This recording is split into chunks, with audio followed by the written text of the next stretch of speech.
మంచిర్యాల జిల్లా లక్షిట్పేటలో నిర్వహించిన రైతు సదస్సుకు బీఆర్ఎస్ వర్కింగ్ ప్రెసిడెంట్ కేటీఆర్ హాజరయ్యారు. ప్రభుత్వ నిర్లక్ష్యం కారణంగా ఇటీవల ప్రాణాలు కోల్పోయిన 4 రైతుల కుటుంబ సభ్యులను పరామర్శించి వారికి పార్టీ తరపున ఆర్థిక సహాయాన్ని అందజేశారు. రైతు కుటుంబాలకు అండగా ఉంటామని హామీ ఇచ్చిన కేటీఆర్ రైతుల సమస్యలను ప్రభుత్వం వెంటనే పరిష్కరించాలని డిమాండ్ చేశారు. లక్షిట్పేటలో జరిగిన రైతు సదస్సులో కేటీఆర్ మాట్లాడుతూ రైతుల సంక్షేమాన్ని విస్మరించిన ప్రభుత్వం నిర్లక్ష్య ధోరణి అవలంబిస్తుందని విమర్శించారు. ఇటీవల జరిగిన ఘటనలో ప్రాణాలు కోల్పోయిన 4 రైతుల కుటుంబాలకు ప్రగాఢ సానుభూతిని వ్యక్తం చేశారు. అనంతరం ఆయా కుటుంబాలకు ఆర్థిక సహాయాన్ని అందజేసి వారి వెన్నంటే బీఆర్ఎస్ పార్టీ ఉంటుందని భరోసా ఇచ్చారు. రైతులు ఎదుర్కొంటున్న సమస్యలను ప్రభుత్వం అత్యవసరంగా పరిష్కరించాలని, వ్యవసాయానికి అవసరమైన సౌకర్యాలు కల్పించి రైతులకు భరోసా ఇవ్వాలని కేటీఆర్ కోరారు. రైతుల హక్కుల కోసం బీఆర్ఎస్ పార్టీ నిరంతరం పోరాటం చేస్తుందని స్పష్టం చేశారు. సదస్సులో పార్టీ నాయకులు, రైతు ప్రతినిధులు, స్థానిక ప్రజాప్రతినిధులు పెద్ద సంఖ్యలో రైతులు పాల్గొన్నారు. ఆనాడు రాష్ట్ర ప్రభుత్వము ఆ కుటుంబాలను పట్టించుకోకుండా నిర్లక్ష్యం చేసి వాళ్ళు రోడ్డున పడేటట్టు చేస్తే ఇవాళ కేటీఆర్ గారు లక్షట్పేట గడ్డ మీదకి వచ్చి ఆ రైతు కుటుంబాలకు ఒక్కొక్క కుటుంబానికి 5 లక్షల రూపాయలు చొప్పున 4 కుటుంబాలకు వారు ఇస్తా ఉన్నారు. గట్టిగా చప్పట్లతోని అన్నగారికి కృతజ్ఞతలు చెప్తాం. తనుగుల నాగరాజు గారి కుటుంబం గంపలపల్లి, తనుగుల అభిరామ్ గారి కుటుంబం గంపలపల్లి, గుండారపు వెంకటేష్ గారి కుటుంబం కొత్తూరు, నెలికి లచ్చన్న కుటుంబం ముత్యంపేట. ఈ 4 కుటుంబాలకు 5 లక్షల రూపాయల చొప్పున 20 లక్షల రూపాయలు మన పార్టీ వర్కింగ్ ప్రెసిడెంట్ అన్న కేటీఆర్ గారు ఇస్తా ఉన్నారు. వారికి హృదయపూర్వకంగా ఈ ప్రాంత రైతాంగం తరపున, ఈ ప్రాంత బీఆర్ఎస్ పార్టీ తరపున గట్టిగా చప్పట్లతోని మనం కృతజ్ఞతలు చెప్తాం కేటీఆర్ గారికి.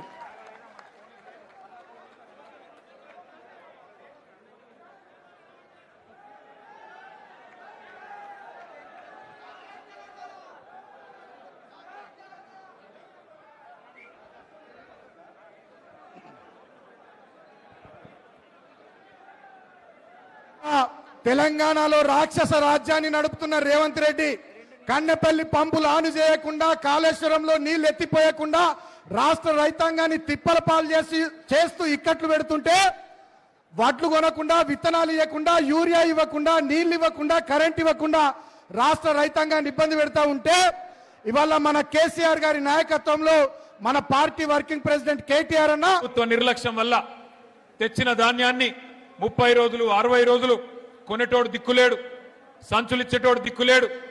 ఈ దిక్కు దివానం లేని ప్రభుత్వంలో అన్నదాతకు మరి దిక్కులేని పరిస్థితి వస్తే ఆ పంటను కాపాడుకునే ప్రయత్నంలో ఆ కొనుగోలు కేంద్రం దగ్గరే కాపుగా చిన్నప్పుడు గోడ కూలింది. గోడ కూలితే 4 రైతులు చనిపోవడం జరిగింది.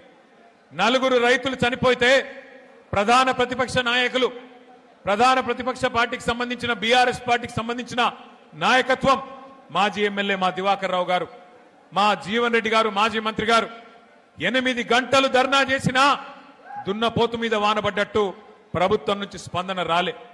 చివరికి ఏదో మొక్కుబడిగా ఒప్పుకున్నారు, చూస్తాం చేస్తాం ఒప్పుకున్నారు. కానీ ఈ రోజు వరకు దాదాపు 2.5 నెలలు గడిచిపోయినా స్పందన లేదు. కనీసం మానవత్వం అనే ఒక ఆలోచన కూడా లేదు. మరి ఈ 4 చనిపోయిన తర్వాత, అర్ధాంతరంగా వారి జీవితాలు ముగిసిపోయిన తర్వాత నాకు దివాకర్ రావు గారు, జీవన్ రెడ్డి గారు కలిసి ఫోన్ చేసినారు.